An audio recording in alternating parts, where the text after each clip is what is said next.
Ini ya. Jadi di sini ada suatu sampel 4 heptanon di sini diiradiasi selama 100 detik begitu ya menggunakan suatu radiasi dengan panjang gelombang 303 nanometer. Kemudian di sini power output-nya itu 50 watt dan ini kondisinya total absorpsi. Jadi semuanya itu diabsorpsi gitu ya, dianggap 100% begitu ya. Absorpsi radiasinya.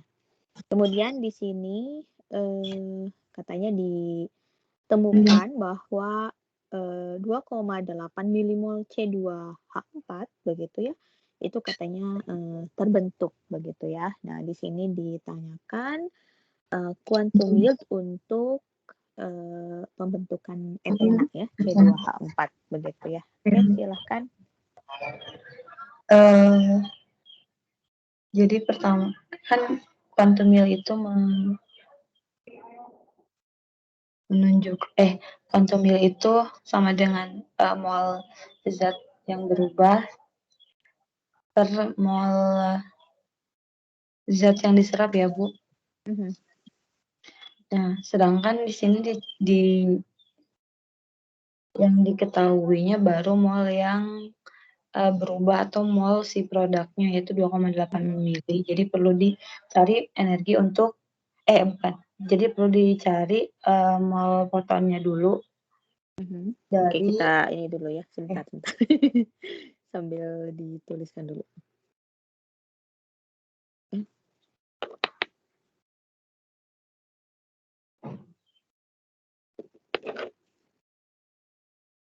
Oke, ini ke nomor 1 ya.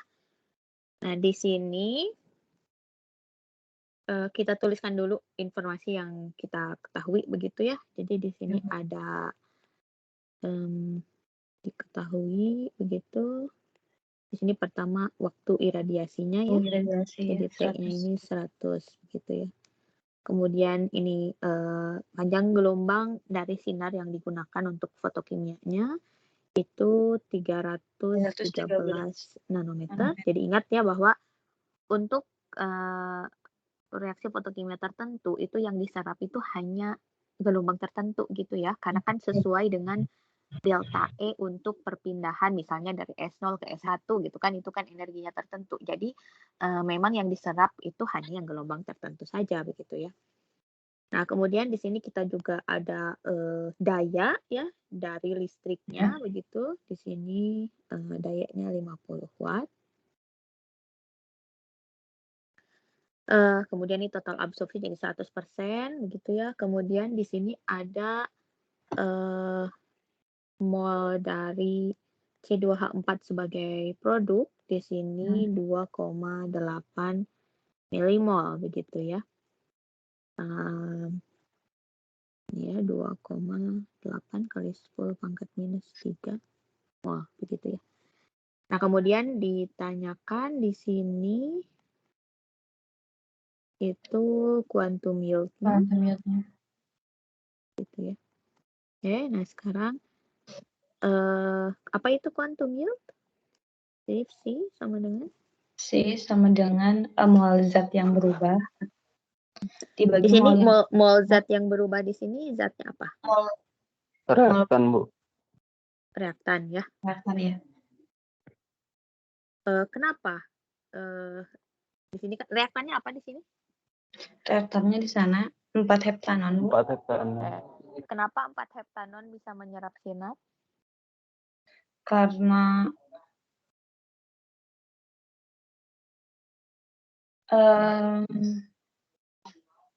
berarti 4 hepta itu 7 ya berarti. 7 ya, Bu. 2, 3, 4. Nih berarti ya. Oke, kenapa si heptanon ini bisa menyerap sinar atau mengalami fotokimia?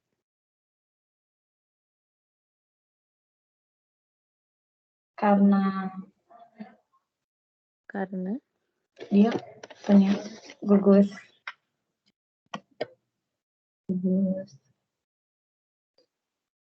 Ada apa di situ? Ada?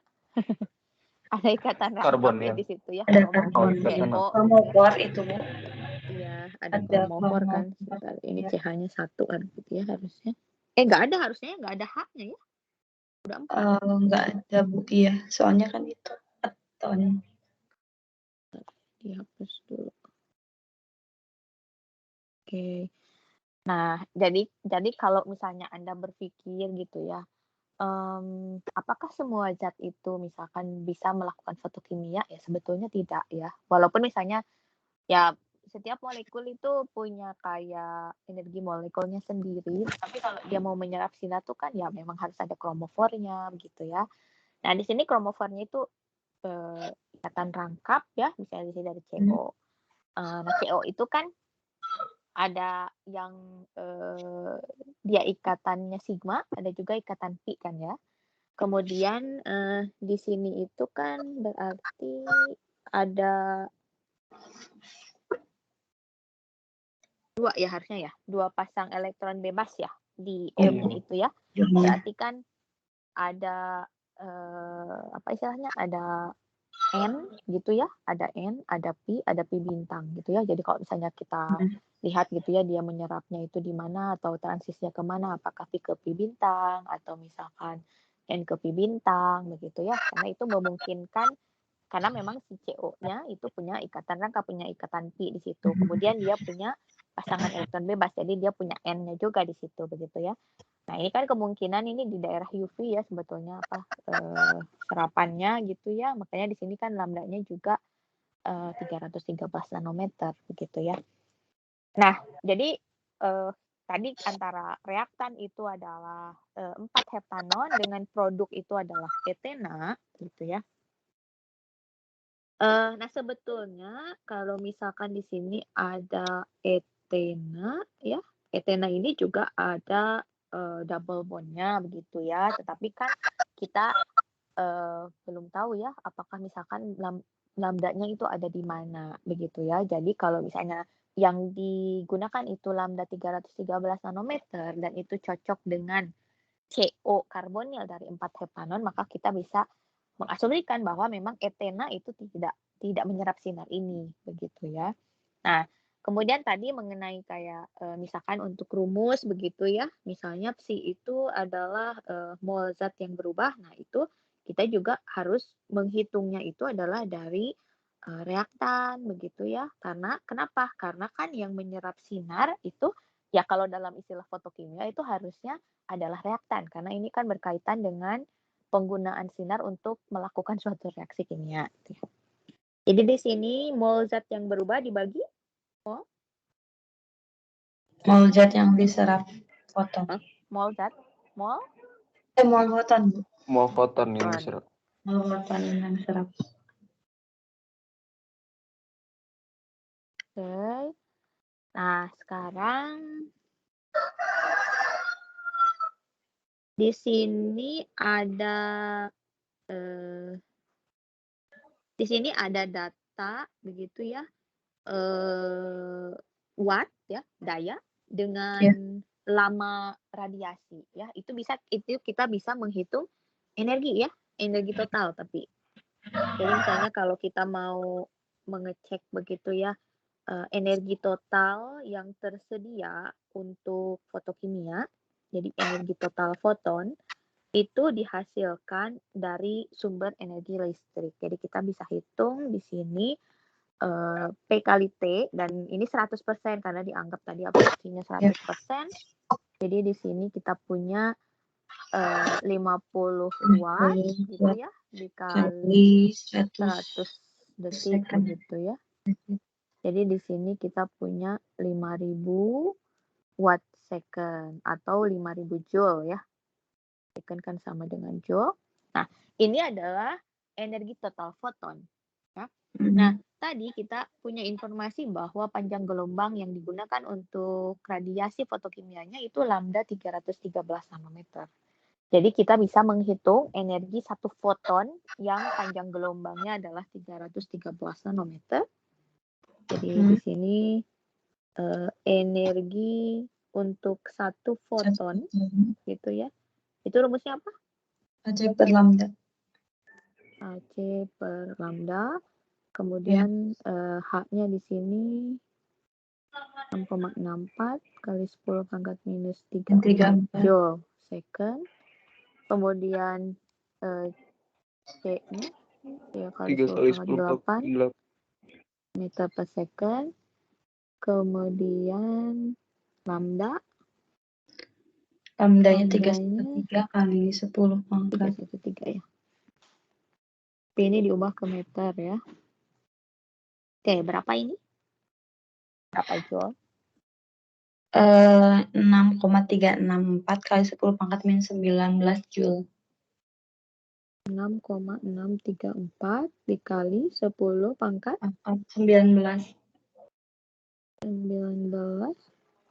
joule. Hah? 19? Bukan minus. Minus 19 ya, joule. ya. Oke, nah kalau misalnya kita punya energi total foton berapa, kayak kita tahu itu dari energi listriknya, kemudian kita tahu energi satu foton, berarti kita bisa tahu jumlah foton ya. Ya. Jadi kita tahu jumlah total foton. Gitu ya. Berarti kan ini sama dengan energi total ya. Dibagi energi total, satu foton. Ya betul, ya dibagi energi satu fotonnya berapa. Jadi nanti kita punya jumlah total fotonnya itu berapa gitu ya. Jadi di sini kita punya 5.000 joule. Kemudian dibagi ini. Berapa ini?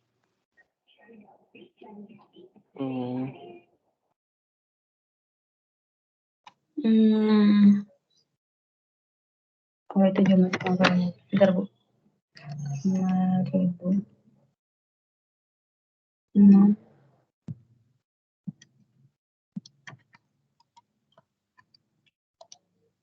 7,537 kali 10 pangkat 21. Oke, ini jumlah fotonnya. Jadi jumlah satuan foton begitu ya.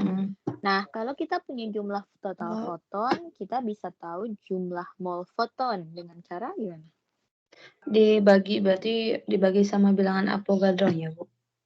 Iya, jadi kita bisa menghitung mol foton itu dari jumlah total foton gitu bagi ya. bilangan Avogadro. Oke, kemudian dibagi bilangan Avogadro ya. Jadi di sini 7,537.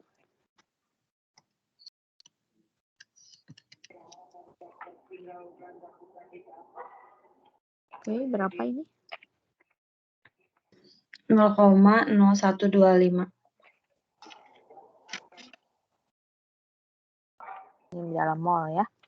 Nah, di sini kita sudah tahu mol foton, kemudian mol zat yang berubah itu kita tahu ya, kita anggap kayak 1:1 antara etena dengan 4 heptanonnya. Jadi mol heptanonnya juga 2,8 milimol gitu ya. Sehingga kita bisa menghitung T-nya itu adalah berarti dari mol 4 heptanon gitu ya. Ya. Dibagi mol foton. Dibagi mol foton gitu. Nah,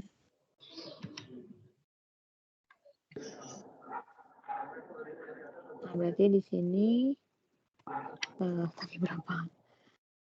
2,8 ya. Oh my god. Yang 3. Kemudian dibagi berapa ini? Ibu itu kan bentar, Bu. 0,224, Bu. 0,224 ya. Jadi di sini quantum yield-nya itu 0,224 kurang dari 1 gitu ya, dan itu normal ya, karena kan mungkin ada fotofisis ya, mungkin ada intersystem crossing atau internal conversion atau mungkin phosphorescence atau fluorescence gitu ya. Jadi normal kalau misalnya quantum yield-nya itu kurang dari 1 gitu ya. Oke, sekarang yang soal nomor 2 di sini ada reaksi ini ya, fotosintesis begitu. Kemudian di sini ada perubahan energi untuk persamaannya itu 477 kilojoule per mol. Kemudian di sini energi inputnya itu dianggap ekivalen dengan 575 nanometer. Kemudian ini ditanyakan berapa energi efisiensi untuk fotosintesis dengan menggunakan cahaya warna putih begitu ya. Oke, gimana? Itu berarti yang diketahuinya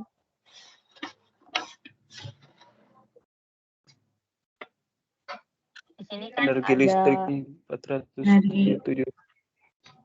energi apa? energi energi total listrik. foton, Bu. Oh, bukan. Di sini tuh kita harus tahu energi untuk ini energi terkait fotonnya. Jadi misalkan kan ini katanya energinya itu misalnya untuk yang reaksinya itu 477 begitu ya. Terus kita harus menghitung energi yang diberikan oleh misalkan yang si foton ya, yang foton 575 nanometer gitu maksudnya. Kan kalau misalnya dari sinar putih yang tersedia itu yang misalnya yang dipakai itu yang lambda 575 nanometer itu kan kita bisa menghitung ya energi Satu fotonnya foton. itu energi fotonnya itu berapa gitu ya. Ya, Bu. Jadi misalkan sebentar ya ini bisa dikopikan atau enggak.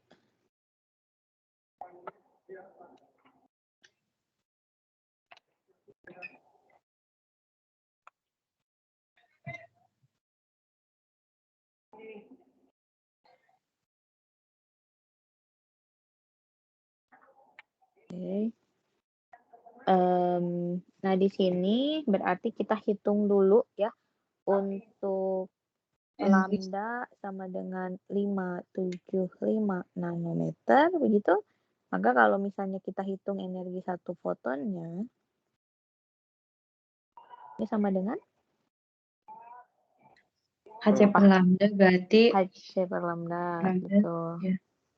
Sama dengan Berarti 6,64 kali 10 pangkat minus 34 kali 3 kali 10 pangkat 8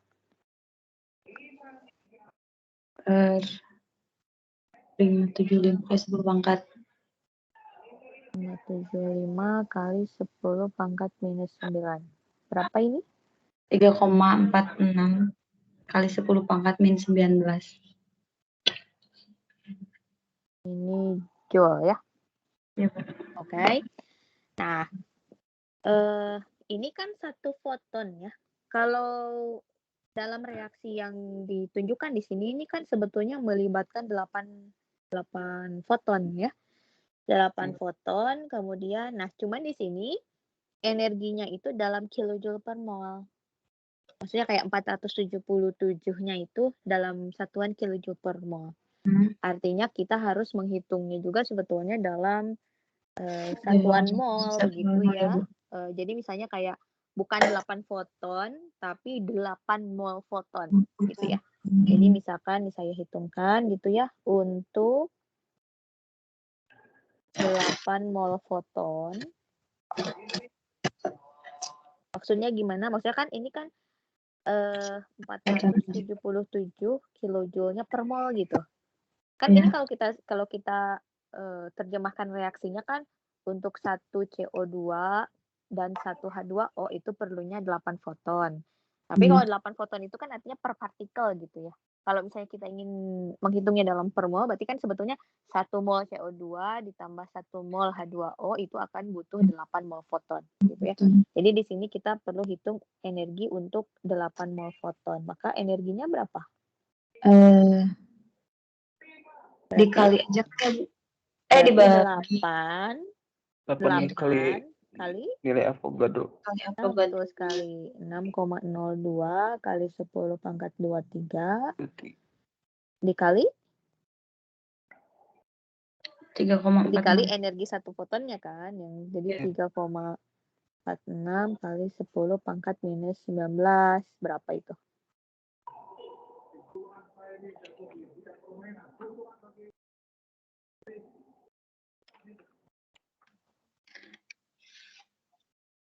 Eh, 1,67 kali 10 pangkat 6, Bu. 10 pangkat 6 Joule. Oke. Oh, lumayan besar ya. Iya, Oke. Bu. Nah, berarti sekarang kita hitung Dalam efisiensinya kilojoule. gitu ya. Iya. Itu diubah juga sih, Bu. Efisien. Dalam kilojoule. Kilojoule. Oke, berarti di sini bentar. 1,7 kali 10 per 10 per 3. Oke. Terus 100. Nah, berarti efisiensinya itu adalah si energinya ya 477 kilojoule begitu ya per mol. Tapi ini juga kan udah per mol ya. Ya. Itu juga udah per mol karena kita kan hitungnya maksudnya per mol reaksi ya. Untuk reaksinya bukan per mol 8 foton maksudnya. Ya. Jadi misalkan di sini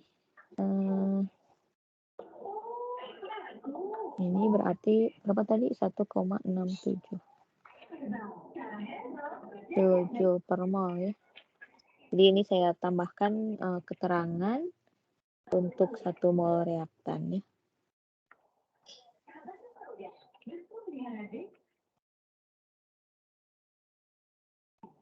Jadi untuk 1 mol reaktan itu perlu 8 mol foton. Jadi kita ngitungnya energi 8 mol foton. Ini berapa hasilnya yang ini? Yang 0,285. 0,285 gitu ya. Oke, jadi itu adalah efisiensi dari reaksinya begitu ya. Jadi kita misalkan kayak ada energi yang tersedia kalau misalnya 8 foton itu sekian, nah ternyata energi reaksinya itu sekian, jadi kan berarti cuma 0,285 begitu ya yang digunakannya begitu ya. Oke. Nah, selanjutnya ini yang 1916 ini tentang penurunan hukum laju begitu ya. Penurunan hukum laju tapi di sini menggunakan atau ada data untuk fotokimianya begitu ya. Jadi di sini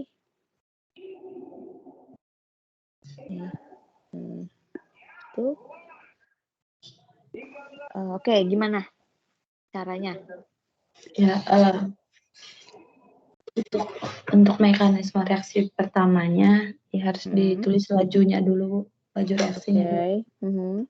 Ini sama dengan misalnya kalau ini saya tuliskan 1, 2, 3 gitu kali ya biar enggak ini 1, 2, 3, 4 begitu ya. Jadi misalnya ini V1 sama dengan Bu itu IA ya.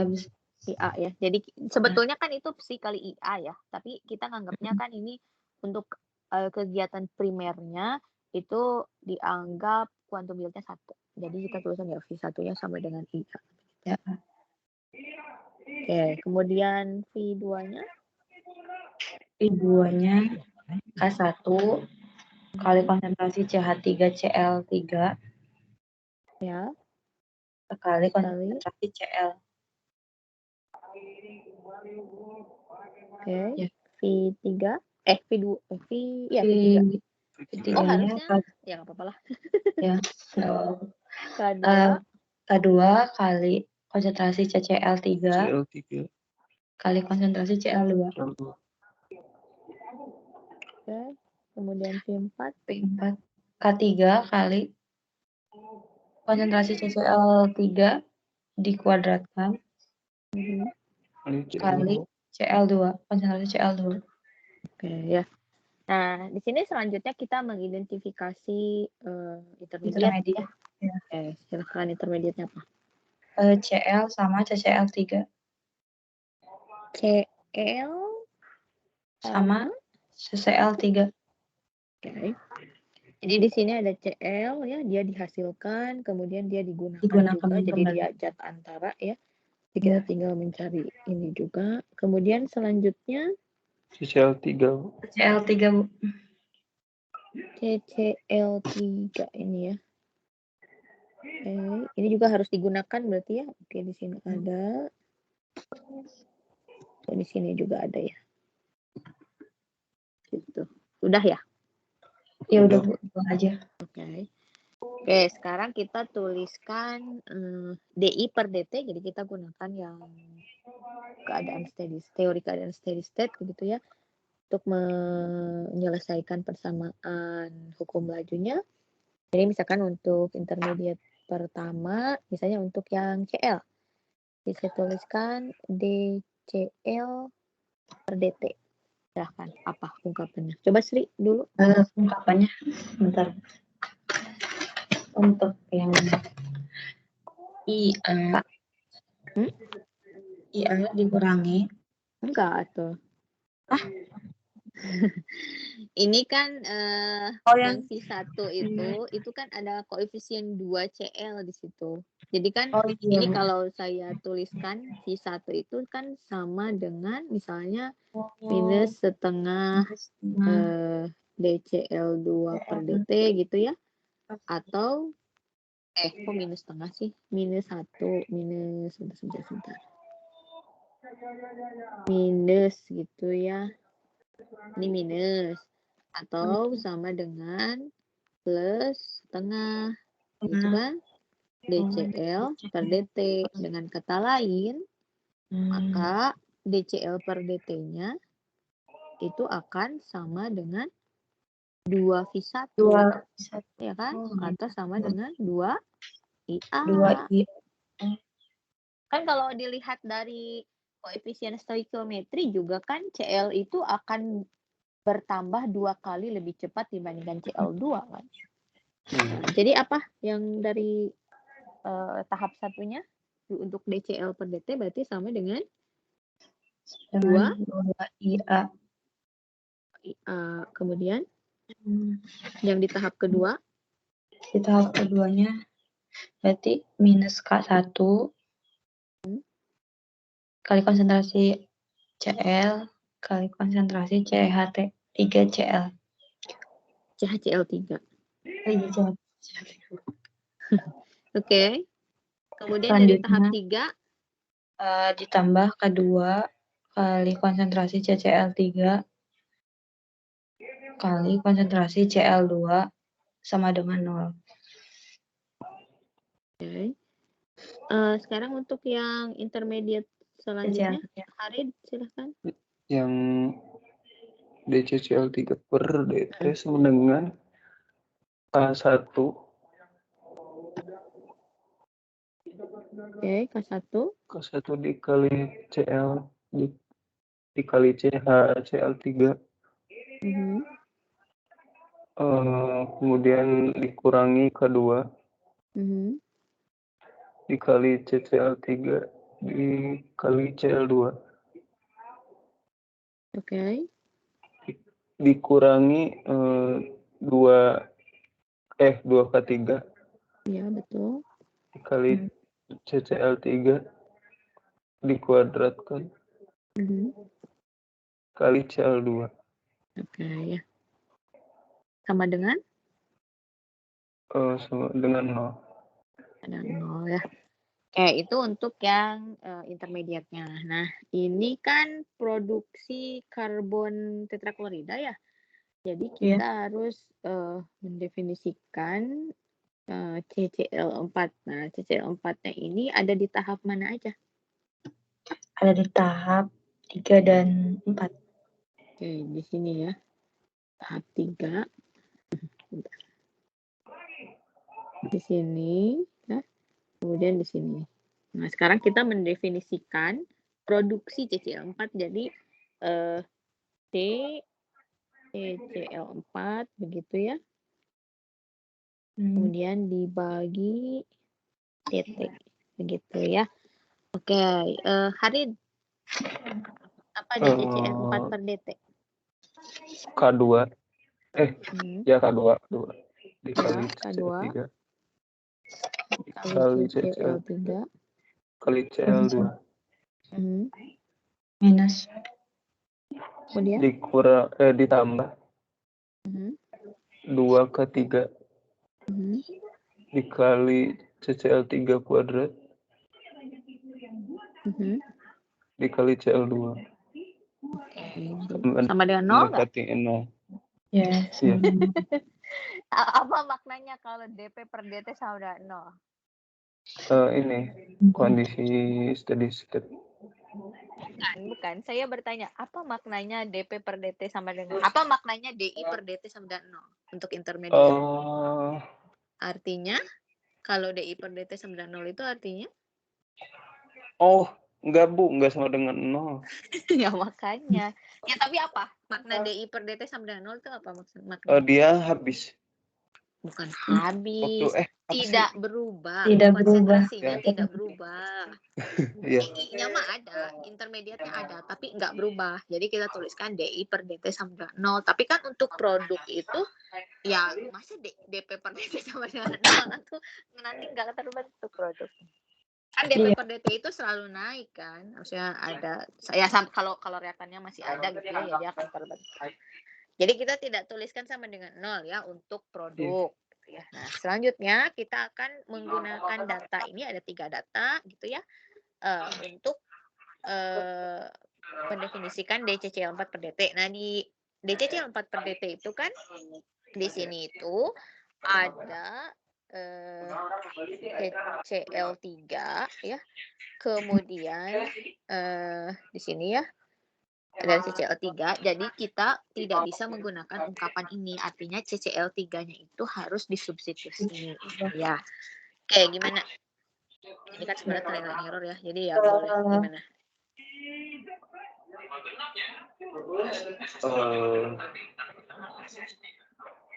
Ini mudah nih. Kalau misalkan nih saya tandai misalkan ini 1, kemudian misalnya ini 2.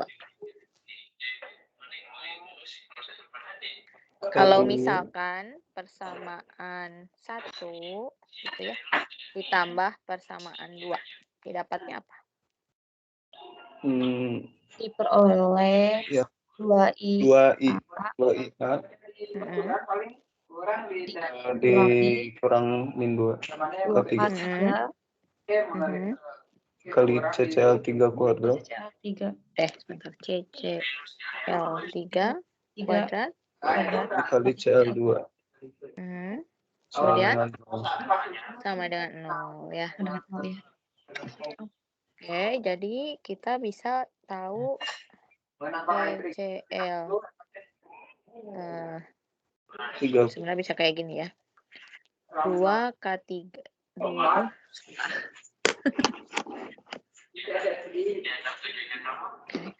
Jadi pertama itu kan kita tahu bahwa 2K3 CCL3 2 gitu ya kuadrat CL2 ini akan sama dengan 2IA.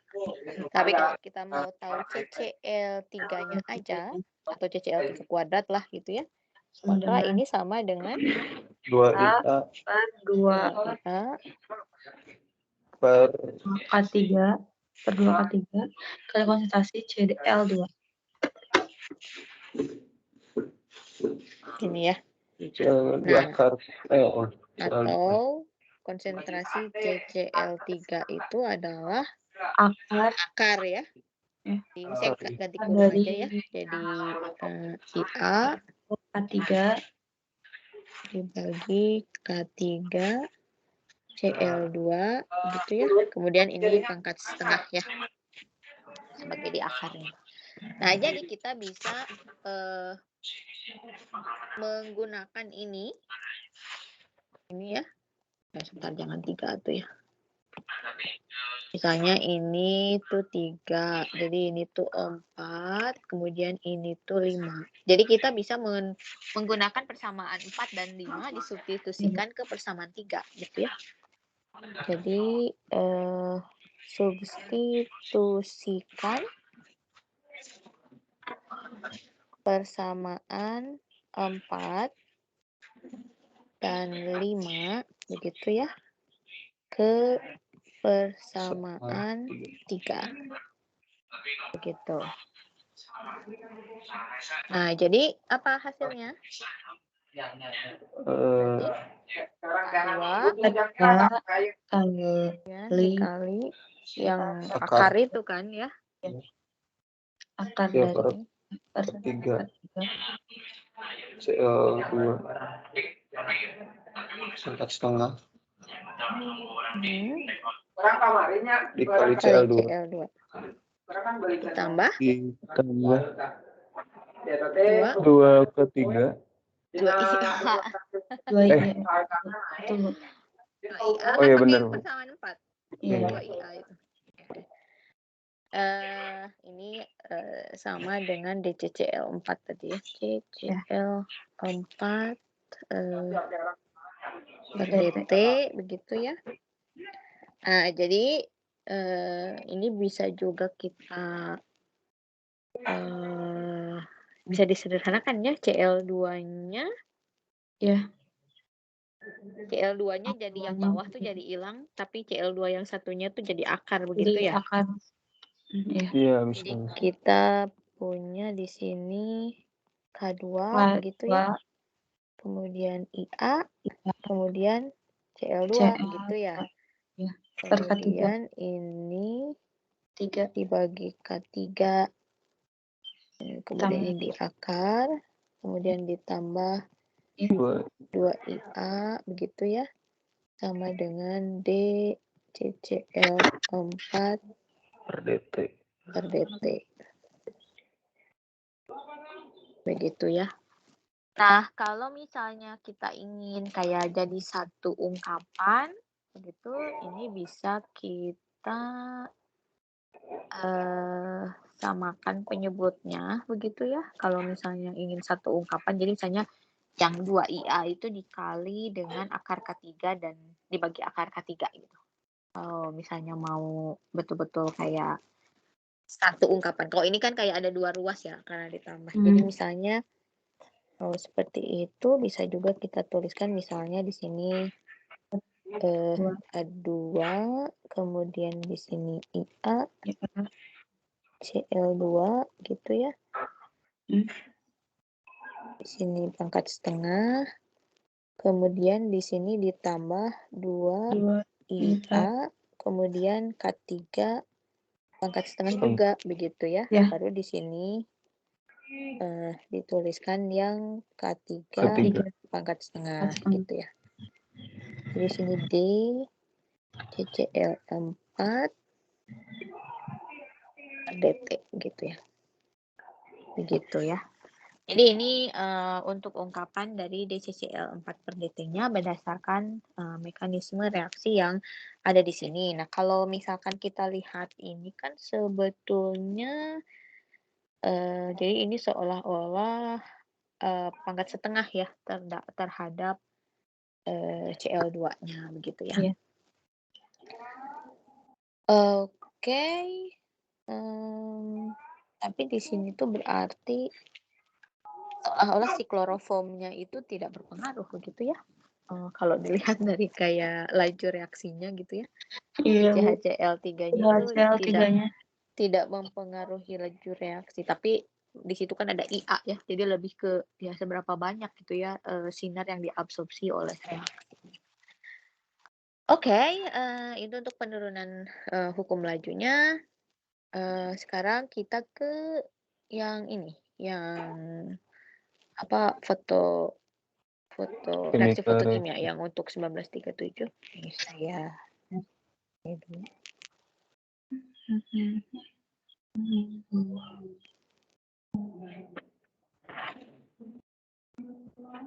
Oke.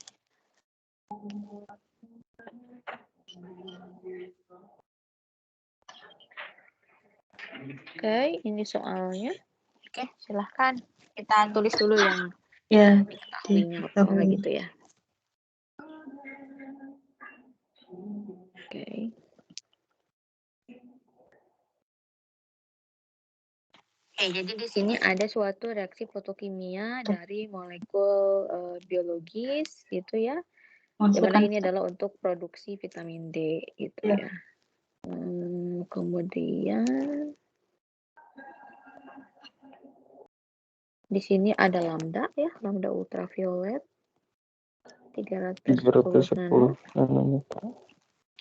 Kemudian katanya kalau ergosterol diiradiasi dengan tapi kok dia disebutnya below ya, di bawah 310. Iya, Bu. Jadi yang digunanya itu 265 nanometer yang saya. Oke. Nanti kita baca dulu aja. Oh iya, Bu, boleh. Jadi kalau misalnya dia disinari di bawah 310 itu vitamin D-nya diproduksi katanya. Iya. Kemudian It was found. ada radiasi energi 7,5 kali 10⁻⁻5 Joule. Oke, kemudian ini ada waktunya 2 minggu. Lumayan ya, lama. Kemudian di sini lambdanya itu 265 begitu. Lambdanya 265 itu ya. Iya. ini introduction-nya dulu. Karena saya juga 265 nanometer. Okay. Terus ada energi ya. Energi di sini ada 7,5 kali 10⁻⁻5 Joule. Kemudian ditanya kuantanya gitu ya, berapa jumlah fotonnya. Ya, kita cek dulu aja.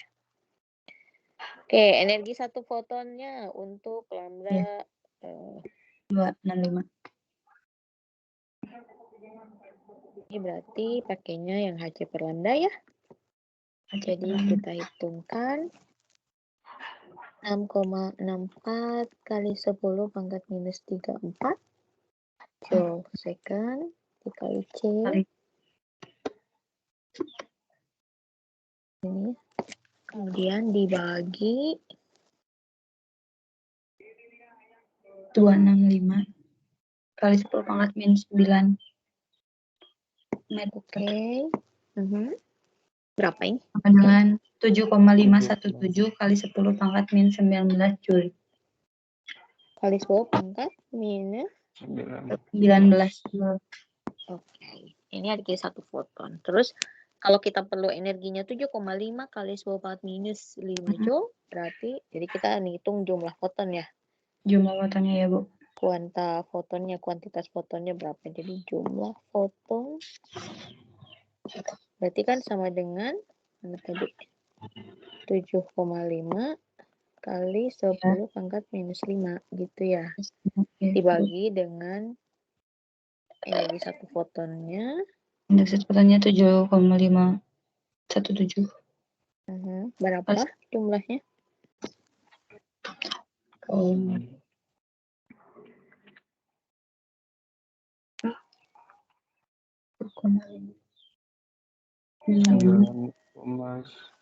Satu sih.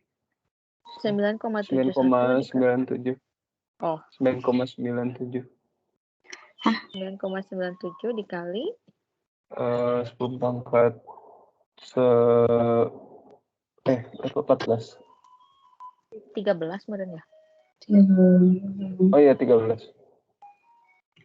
Iya 13, Bu. Ini jumlah fotonnya ya. Jadi kuantitas fotonnya untuk memberikan energi 7,5 kali 10⁻⁻5 Joule itu kita butuh 9,97 kali 10⁻³ ya. Nah sekarang B-nya kalau vitamin D-nya punya massa molar mirip dengan ergosterol sekian gram per mol. Berapa banyak gram vitamin D per hari yang dibutuhkan untuk mencegah rickets gitu ya. Oke. Berarti tadi hitungan waktunya 2 minggu ya? Iya, Bu. Iya, Bu. Berarti yang B-nya. Oke, kita tahu sekarang ada massa molar itu 382 gram per mol. Kemudian kita perlu total, kita hitung dulu kayak total gram untuk 2 minggu, baru nanti dibagi per hari gitu ya, dibagi 14 hari gitu ya. Sebentar. Ini kan, tapi di sini nggak ada informasi quantum yield ya. Oh, Nggak, ada asumsi satu. satu. Ya, betul. Quantum yield-nya 1, jadi psi-nya ini berarti kan mol zat gitu ya yang berubah. Ini kita hitung dari vitamin D-nya gitu.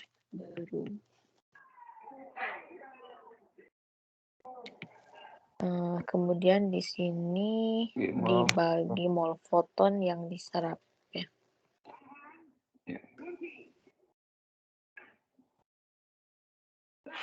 Oke, nah tadi kan kita tahu jumlah fotonnya.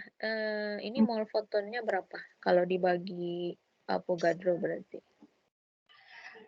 1. Kan ini dibagi bilangan Avogadro gitu. Berapa ini?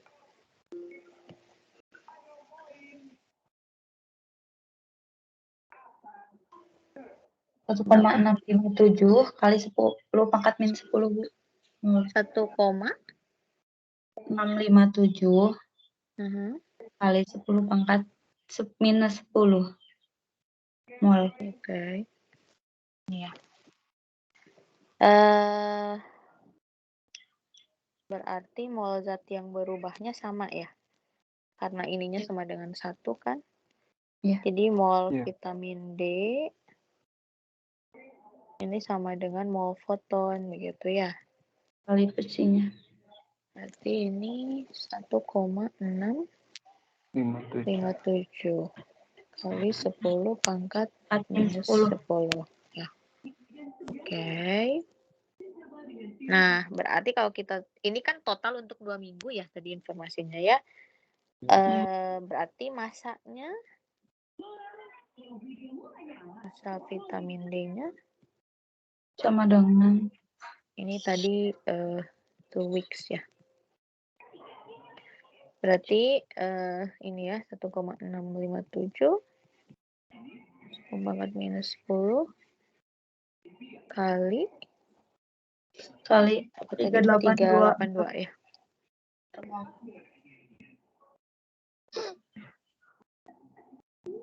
Kali 382 gram per mol. Berapa ini? 6,33 kali 10 pangkat min 8 gram. Kali 10 pangkat? Min 8 gram, Bu. Min 8 gram, oke. Nah, ini kan untuk 2 Untuk 2 minggu ya. gitu. Nanti kita tahu ditanyakan dosisnya ini per day, per hari. Jadi dibagi 14. 14. Masa ya.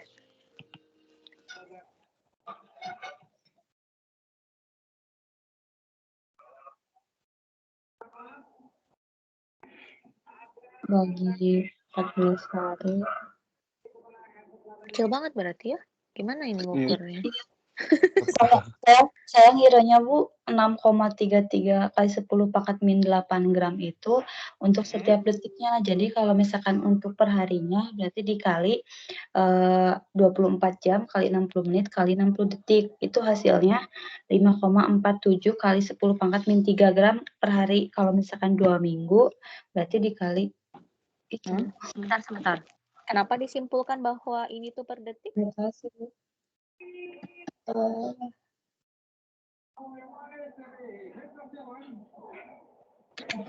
Ini kan informasinya itu kan dia bilang dia perlu energi sebesar ini untuk 2 minggu kan? minggu. Berarti ini kan total untuk 2 minggu sebetulnya.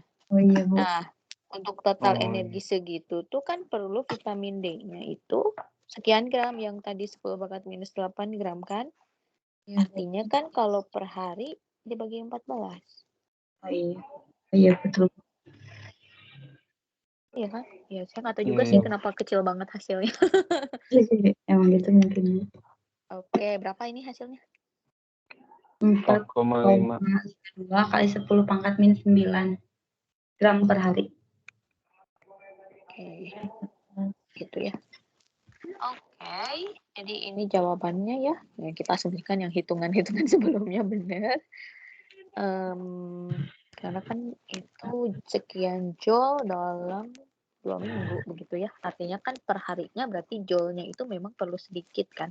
Oh Kalau iya perlu berarti. sedikit kan mungkin ya vitamin D-nya juga perlu sedikit gitu ya. Walaupun kita dapatnya wajib kecil banget gitu. Oke, ada pertanyaan di sini? Masih ada gitu? Oh, enggak ada yang Bu. Kira itu masih ada. Enggak ada. Udah selesai. Coba Ada ya. pertanyaan nggak? Bu, Ya. saya pengen ini lagi sih Bu, meyakinkan alasan kenapa kuantum itu bisa 1. Quantum yield itu kalau untuk primer itu dianggapnya 1. Dianggapnya 1 Oh, itu maksudnya begini. Jadi kalau misalkan saya punya reaktan nih, reaktannya A gitu ya. Terus si reaktan ini menyerap satu foton. Nah, jadi saya tuliskan 1 hanu ya. Maksudnya Hanu. 1 energi foton gitu ya.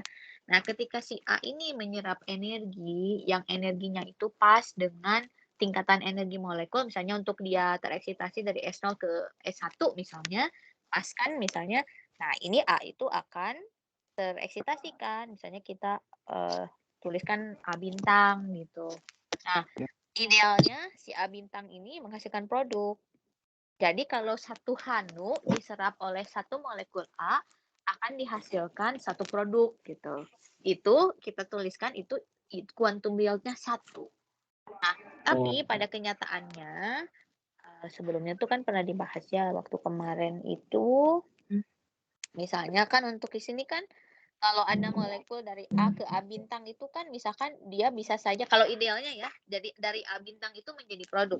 Tapi bisa aja misalnya dia fluoresensi, misalnya dia internal conversion atau intersystem crossing, ada phosphorescence, ada intersystem crossing misalnya.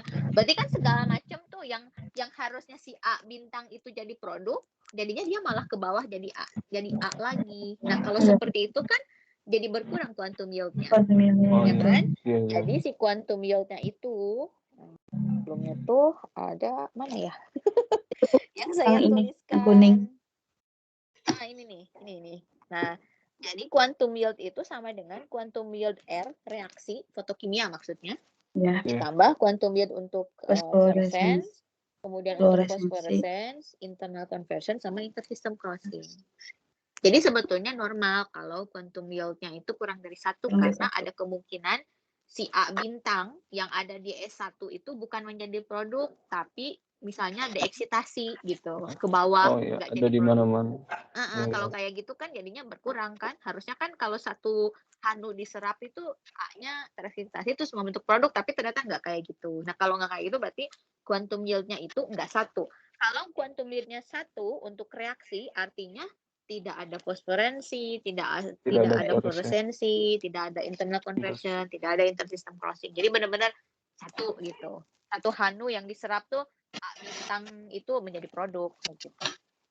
Gitu. Nah, kalau melibatkan yang reaksi radikal, yang ada reaksi rantai, misalnya itu beda lagi. Berarti kalau itu quantum yield-nya lebih dari 1 gitu kan.